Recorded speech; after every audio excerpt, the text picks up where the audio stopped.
The Women in Tech podcast brought to you by 100% Electric Nissan Leaf. Hello and welcome to the Women in Tech podcast series, powered by 100% Electric Nissan Leaf, with me, Samantha McCaughren, business editor of the Sunday Independent. For this series, I'll be speaking to Irish women involved in tech who are dispelling myths and breaking down barriers. On this episode, I'm joined by Ingrid Devin, who is director of Dell Women's Entrepreneur Network, which creates a forum for global women founders and CEOs to share best practices, build business contacts and explore international expansion. The network travels around the world hosting events and was in Dublin earlier this year focusing on women funding women. I spoke to Ingrid about this event as well as her own career and the Dell Women's Entrepreneur Network. Ingrid, Dell does an annual survey which looks at women across the globe in cities and how the environment suits them from an entrepreneurial point of view. It's called the Dell Women Entrepreneur Cities. How does Dublin do in that? So we did it last in 2017 and we're doing it again this year. So we'll be relaunching the new How Dublin Does in July. In the last one, Dublin came number 34. Okay, that doesn't sound very good. It's not, and there's a number of areas when we look at it. So when the survey is done, we measure 5 areas, okay? And those 5 areas are the size of the market. So obviously Dublin is a pretty small market when you compare it to somewhere like the Bay Area or New York, which are top of the list, or the UK is number 3. We do it access to capital, so that we know is a bit of a challenge for us. Access to technology, the culture for women, and access to talent. So, some of the areas where Dublin does really well is, around that access to talent. We've got really good universities and colleges. So we're really well supported. Obviously, the size of the market, we're a small market, and funding is a challenge for us here. We definitely know that. That's one of the reasons we brought one of our global events, Women Funding Women, to Dublin. And tell me about that. What exactly did that offer to women? I think it was to give some guidance, some insights, first-hand experience. What was the event like? Sure, yeah. So let me just preface that by saying Women Funding Women was on a global tour this year. In the last 18 months, we've been to 17 cities around the world. So really interesting and seeing different perspectives. We brought it to Dublin in early February. And the aim of the event is really to look at, so it's Women Funding Women. There's kind of 2 things that we're trying to do. One is we're trying to highlight those female investors that are out there that are supporting women entrepreneurs. But we're also trying to tell the women, this is how you go about getting funding. And when we held this event, we held it in Huckletree. It was great. I did an interview the morning of the event. We were booked out. We had to turn people away, which is absolutely brilliant. So lots of interest. So huge amount of interest. I also think that highlights the absolute challenge that is there. And what we did was we brought an entrepreneur and an investor together, and we asked them to tell their story. So we really wanted the women to understand this is how you go about doing it. So we call it a bit of a marriage. We say it's like a marriage. How did you get together? How did you meet? How did you decide to kind of date? But we call it a marriage with the divorce in view because you will end, you're going to exit. Yes. You know you're going to exit at a certain stage. But we really want them to tell their story, and very much in a story format. So the women in the audience hear, my God, that's how you do it. And yes, you do have to go to so many networking events to find your investors. And you will be told no. You will be told maybe. And then hopefully you'll eventually find the one that works for you. And we've seen so many different stories. We've done these events all around the world. But it's that real important thing that the women need to realise they need to keep trying. They need to really think about how much funding they want and not be shy about that. Because the research in Ireland has shown that on average, the funding deals for women are around 2 million. They're around 4.9 million for men. So the women need to be asking for more funding. And is that a confidence thing? It's something we have talked about in this series with some of the other guests. Do women inherently just have a lack of confidence? They're just not as ballsy going out there and asking for the money? No, I actually don't think it's a lack of confidence. And I've worked in the gender area for a long time, and I'm always really cautious about fixing the women because we don't need to be fixed. Samantha, you and I, we're fine. We're okay. Yeah, and women in general don't need to be fixed. I think it's sometimes women are more risk, not averse, but risk aware. Which probably serves well in lots of walks of life. In lots of areas of life. And it's why you need a gender balance. You need some people who will take the risk and you'll some people who think about the risk and what risk should I take and be really cautious. I think there's a number of issues. Maybe confidence is one of them. But also some of the data shows that women, when they get their funding, they go for a higher percentage of grants. Okay. Men also look external to Ireland as well. So I think women, I think confidence, that's for both men and women. It's tough. It's also thinking about, I've also heard a lot of women saying they don't want to give away part of their company. They just hold on to it. They like it. So I think it is that confidence about thinking, asking for more. I also think it's not just looking in Ireland. And we see that a lot of the funding, some of the male entrepreneurs are getting, they're getting it abroad. So it's to think not just of this market, but think externally. And I remember talking to one of our own entrepreneurs in Cork, and she said to me, when you want the big deals, you got to go outside of Ireland. Think big. Yeah, you really got to think big. And the event Women Funding Women, unfortunately, most of the time it is men funding everybody because that's where the vast amount of money is coming from. And also the statistics on VC funding are a bit disappointing, because actually the percentages of women entrepreneurs getting it are very small, and lots of different surveys give more or less kind of similar results. So when women are essentially pitching to men, do they have to really think about how they're approaching this? And do we need to educate the male funders and VC community about maybe looking at things a little bit differently? Absolutely. So to give you an idea, we have at one of our global events this year, we're doing a session on access to capital. And for that very reason, we have a male investor and a female investor. And we're asking them to tell their stories. Why would they invest in a company? And we're quite interested to see, what would be the different perspectives. I think also there's conscious bias out there and there's unconscious bias. So when a lot of the investors, they're not used to investing people who look like you and me and have long hair, and we talk differently and we present differently. So I think you do always have to keep your authentic self, and we should never try and be somebody else. And I think that's really, really crucial. But I do think you do have to think who you're presenting to. And sometimes that is a little bit sad. I spoke to one entrepreneur a while ago. She was in the Netherlands, and she said to me, her co-founder is male, and she said, depending on who we're pitching to, I'll pitch or he'll pitch. Okay, so because we know in some cases he'll be more successful, but in some cases I'll be more successful. Okay, so know your strengths as well. I mean, you might think it's a bit disappointing that maybe a male might be better, but upon saying that, you have to maybe live with reality and think to your advantage. Yes, I think you do, but I think you always have to still be your true self. And I think one of the most important things as well is you've got to find an investor. A lot of times, in particular women, I think when they're talking to the investor is interviewing them. But you also, and that's why we did this series, Women Funding Women, you have to find an investor that you can trust, who has your same vision for the company, not coming from a very different perspective. If you really want to achieve or you want to solve a problem, you need to make sure that you're both on the same path and you're aligned with your vision, with your honesty, the type of relationship that you want to have. So one of the other things we're doing at our event this year is, instead of the usual where the investor interviews the entrepreneur, we're going to have an entrepreneur interview the two investors and kind of see why would I choose you as an investor? Yes. So kind of turn the tables a little. Because that was one big feedback as we did the Women Funding Women, as we did those 17 cities, was the women really were saying, the entrepreneurs was, start interviewing your investor. Be really cautious about who you choose. Because, as you said, it is a marriage, and yes, it can be very messy if it doesn't work out. Yeah, you'd like to have a nice divorce, not a messy one. And the event you're mentioning there, you do an international event every year, and you bring together it's now over 100 women entrepreneurs from all over the world. And why do you do that? Presumably there's quite a benefit in women from completely different worlds getting together. Is that part of what you see as a benefit? A lot of the entrepreneurs we work with are what we say are scale-ups.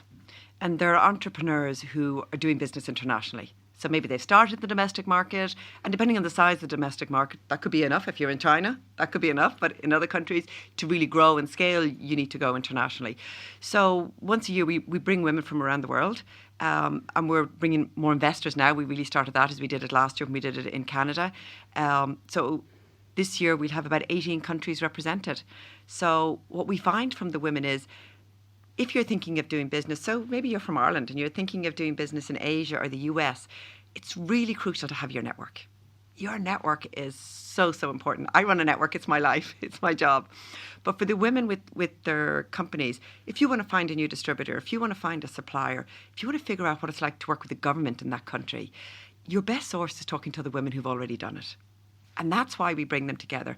And, you know, we bring them together over 2.5 days. We have a really good agenda. Everything we talk about is about growing and scaling your business. So it's about the legal challenges. It's about the funding. It's about having the right technology. It's about your employee engagement.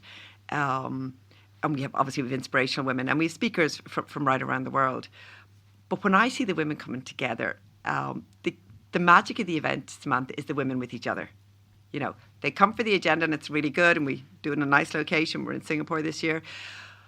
But we deliberately give long breaks. We give long lunch times. We have evening networking events, because it's when they come together. That's when the magic happens. Lots of chatting. There is so much discussion. If we don't give long breaks, we can't get them back in. But I spoke to one woman a while ago, and she gave me feedback. She was an entrepreneur from the UK. When she came to us last year, her business was worth about 19 million in revenue. And she was really trying to think, where do I go with my business? And that's what we find this event is really good. She said she went to the event.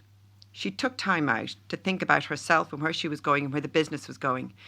And she said she met other women who were behind her and women who had reached maybe the 100 million. She came back, and I loved reading her email. And she said to me after the event, A, I broke with my business partner. She said, B, I got 8 million in funding, and I'm going to grow my company from 19 million in revenue to 100 million. And she said, thank you so much. She said, because the Dwen Summit gave her the opportunity to sit back, to think, to reevaluate. And she said, I was so energized. And she said, I also found a new supplier.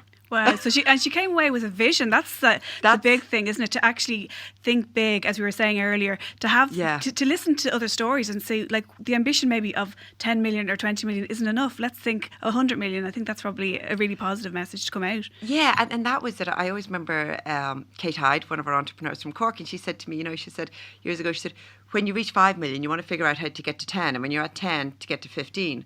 But there's no guidebook that tells you how to do that. What you need to do is you need to network, and you need to meet the women who've got there and figure out their stories. And we also had it's also great there's something about women coming together they really share. I was at an event in London we did, and there was a woman, she was telling me about how she set up in Australia. And she said, I wasted 250,000. She said, I set up, and she said it didn't work. And I want to share that story so nobody else makes my mistakes.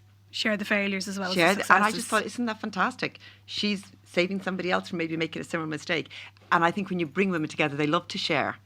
So one of the things when we do this event, when we have our orientation, every woman gets 30 seconds. Your name, your company, what you want to get from the event, and what you can give back. Fact: 17% of the 1.4 million people in the EU studying tech are women. The Women in Tech podcast is powered by 100% electric Nissan Leaf. Visit nissan.ie for more details. So you have a very broad view of the challenges for women across the world, because obviously you did that event in Dublin. We were talking about women funding women. You recently did one in India. Are the issues in countries such as India and maybe China very different from the kind of issues we would have in Dublin or even the UK? Or is there a common thread there? I think there is common, but there is difference. Even as we look around the world at the women, one thing we always take into account, so when we bring women to our global event, there is a criteria. But in some countries, we're more flexible because we know the culture. So for some women in some of these countries, the culture for women, just being a businesswoman, can be quite challenging. And that's something, obviously, that culture for women in Ireland is very different to what you'll have in Ireland, maybe in Latin America or in India. So it varies. I think one of the things I saw in India was the women were so vibrant. They were so enthusiastic. They were incredibly noisy. When we had the event, they just couldn't stop talking, asking questions. They want to do so well. And I really enjoyed. We were in Bangalore in India. It was absolutely incredible. And then we were also in Tel Aviv. The women there, it's very interesting. Tel Aviv's an amazing culture for entrepreneurship because both the men and the women are in the army. So really high focus on IT. Very strong women in Tel Aviv. You'll see different cultures where women will be quieter in some areas. That's a culture. I think the funding issue tends to be quite broad.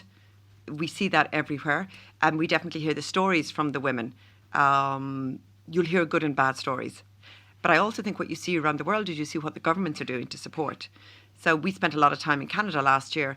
And, you know, in Canada, the government has a fund of I think it's about 1.6 billion investing in women. They are tracking what the women are doing, where the funding is going. So we see, I think, there's culture, there's markets, there's just the personalities, which I just found really, really interesting. And I think there's the engagement of men in different countries as well will vary. In terms of your own career, Yeah. I suppose a lot of people assume that somebody, a senior role in tech, you'll have to have a really big tech background, but that's not necessarily true. But tell me a bit about what you do in your career and how you got to where you are now. Okay, so yeah, I've had quite a varied. So I did start out in sales in tech companies, depending on your age. But do you have a tech? You don't have a tech qualification? No, yet, I have. Gives us all hope. Yeah, no, I did a social science degree from UCD, and then I went on to the Smurfit School and did a postgrad in business. Spent a year in France getting a little bit of international exposure. Yeah, worked in sales for quite a while, then went into tech sales in Gateway 2000, worked in Accenture. Also, I was a bit of not quite an entrepreneur. I worked in a call centre setup with another guy who set it up. But I don't think there's so many roles within tech. And in fact, one of the programs we do is called Digital Futures, which Dell does a lot with the other tech companies in Dublin. We go out to schools and we talk about careers in tech. And one of the things is you go into it through so many different ways. So my background is business. I joined Dell, about 14 years ago, as head of diversity and inclusion for EMEA, Europe, Middle East, Africa. So that's an area I'm really passionate about. I probably wouldn't have left it if I hadn't been going into this area. So yes, I'm not a particularly tech background, as my kids will tell you. I'm not particularly tech even now. So I think that's the really interesting thing. But I think if tech area is so interesting, so many new careers, there's so many different careers in tech. And I think I'm an example of somebody who's gone a very different route. When I went into diversity and inclusion 14 years ago, most people really didn't know what diversity and inclusion was. Well, I'm sure there's a few people maybe listening who still aren't 100% sure what it means, but tell me what it means for your company, for Dell. So what diversity and inclusion means, it's about creating an environment where everyone has the opportunity to be successful. No matter who you are, your background, you can be successful because we're creating an inclusive culture. And, you know, this is Pride Month, by the way. The Pride Parade in Dublin is going to be on in Saturday the 29th. I give a plug for it because I think it's an absolutely amazing event. And I think it shows how inclusive Dublin has become. I walked in the Pride Parade with Dell last year and I was absolutely amazed to see many organisations who I wouldn't have thought would have been walking in the Pride Parade were in the Pride Parade, who 10 years ago weren't. And I saw a picture yesterday on Facebook and it was two Garda cars and they had all the Pride colours. And that's about being inclusive. And that's what we're trying to do. So whoever you are, wherever you're from, you should have the opportunity. But you need to have an inclusive culture. If the culture doesn't make it easy for you to be successful. So if I take, for an example, I work remotely a lot because I'm in a global role. For some people, if you weren't based in an organisation, you know, in a city centre office, you mightn't be able to work for a particular company. We say talent can be anywhere. Talent can be all over Ireland. And some of our employees are in offices and some are working remotely. It's flexible. But we're being able to access talent wherever it could be, you know? And do you think the attitude has changed in the last 10 years? You were saying at the beginning there, at this point, that it's something maybe people wouldn't have known much about. Yes. There does seem to have been in the last couple of years a more aware, like a greater awareness that inclusion actually does really mean a lot to people, and it also helps organisations. I think that's fair to say too. It's not just one way. It is good for business because if you're not inclusive, you exclude talent. Talent looks very different. Talent behaves differently, but you want to attract the best talent. And if you're not inclusive, you won't attract that talent.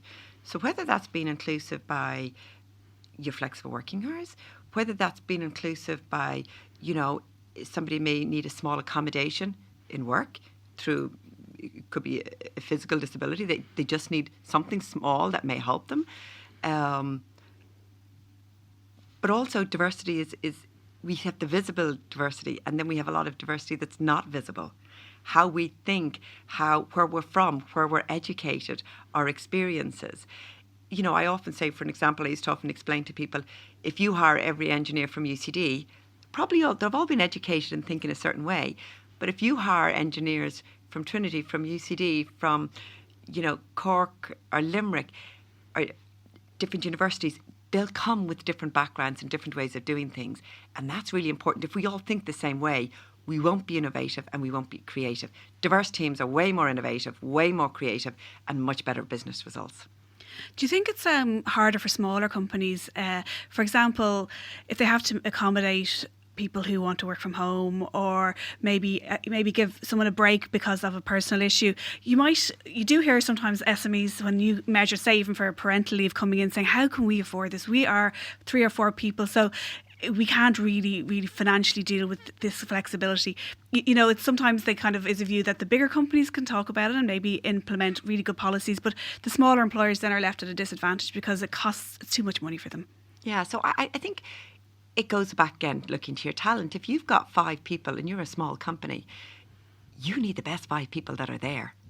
And those 5 people, if they all look, think and sound the same, you're not going to be very creative or innovative, and you probably won't find the best solution. So it is a challenge. And I think it does depend on the job, whether somebody can work remotely or not. But I think most jobs, we all do conference calls. We all have the technology. And so it's back to using the right technology, allows people to work from anywhere. And I also think when you are more flexible with people, I worked in Accenture for a number of years and I had a 4-day week. I had huge loyalty, and it was the same when I joined Dell. You have huge loyalty to a company who makes life a bit easier for you, who helps you to be successful. And you think the younger generation, there's this discussion about whether or not they value financial rewards, or do they really value rewards like that, like maybe giving them work-life balance? Is that something that, newer workers are more inclined to value? I think they are, and I think it's very different. Every generation is different, and I think as a company you need to be very much aware of the research that's happening around the generation, because I think this is, at the moment, we have so many different generations in the workforce. So you've got people with different values, you've got people with different experiences, different expectations, and that's fairly challenging as an employer. So I think the key thing is you have to keep talking to your employees, and you've got to find out what's relevant, what works for them, because what worked for you might not work for me, and somebody will say, oh, 2 women, do they have the same expectations? They may or they may not, so it is definitely challenging when you've got all these different generations. It's not easy, and you do have to invest in diversity, but I think the results will speak for themselves. In terms of policy and support that can be done by individual countries. We talked at the beginning about how Dublin ranks quite poorly out of 50. Maybe we would like it to be higher, I'm sure. Is there anything that can be done from a government point of view, or from a business community point of view, to try and move this along? What are the kind of steps we should be taking to make this a bit better? To make it better for women entrepreneurs? So I think you need to look at it from a number of different angles. There's no one solution. There never has been anything around gender balance. So I think if you look at what Ireland is doing, there's a new Better Balance for Business, a new government initiative. It's led by Breed Horan and Gary Kennedy, and our own EMEA president is also on the board. They just released some data all around highlighting the level of women at very senior positions in companies, and they've set some goals.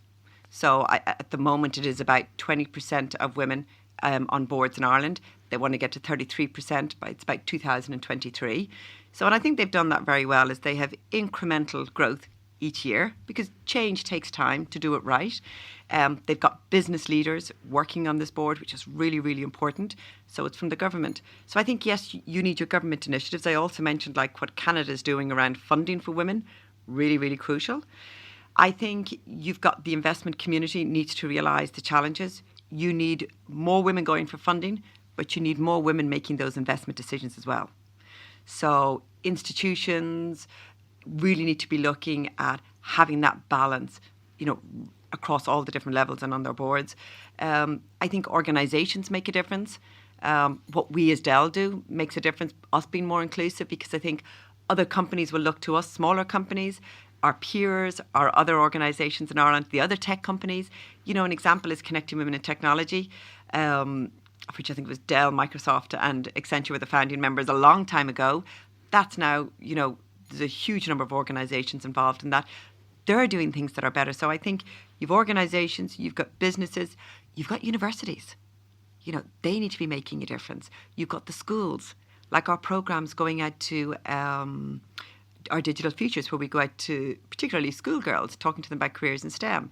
You've got programmes like STEM Aspire, where organisations mentor students. Pride Aspire, where they mentor LGBTQ students. So there's lots of different ways. There is no one solution. But I definitely think you need government, very strong programmes from government, strong programmes from business, schools, universities. It's got to go through. And then I think it's what each and every person does too. That's great. Thanks for joining us today, Ingrid. Thank you, Samantha. That's it for this episode of the Women in Tech podcast series, powered by 100% electric Nissan Leaf. We'll hear more stories from Irish women dispelling myths and breaking down barriers in the tech world next week. And don't forget, you can also catch up on all the latest insights and interviews from the tech world with Adrian Weckler on The Big Tech Show on independent.ie, Spotify, SoundCloud and Apple and Google podcasts. I'm Samantha McCaughren, and thanks for listening. The Women in Tech podcast brought to you by 100% electric Nissan Leaf.